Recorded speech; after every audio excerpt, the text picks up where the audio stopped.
I'm Atra El-Nashar in Washington. Most of President Trump's tariffs are on hold after two federal courts ruled the president overstepped his authority by imposing double-digit import taxes on almost every country on Earth. The White House is already filing an appeal and looking for other authorities to use tariffs.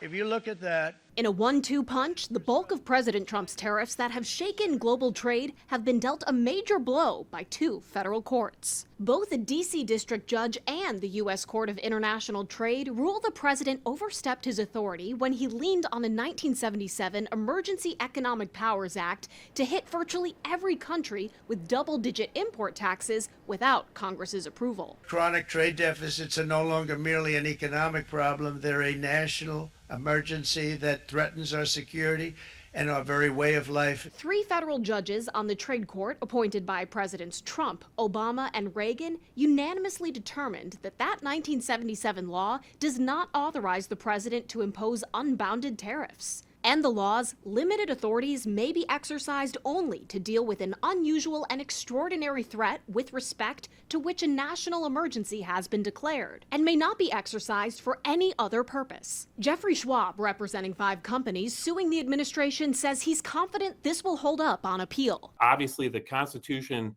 gives the power to tariff to Congress, not to the president. He can't just assert unlimited authority to tariff whenever he wants. The White House already filing an emergency appeal. America cannot function if President Trump, or any other president for that matter, has their sensitive diplomatic or trade negotiations railroaded by activist judges. Tariffs on steel, aluminum, and autos imposed using a different law are still in effect. We expect to fight this battle all the way to the Supreme Court. The president has other legal authorities where he can implement tariffs. As for how these rulings will impact trade negotiations with other countries, the White House says they plan to continue with talks as planned, but this could hurt the administration's leverage.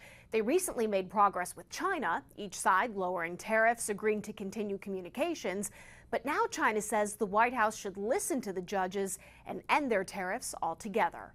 In Washington, I'm Atra El-Nashar.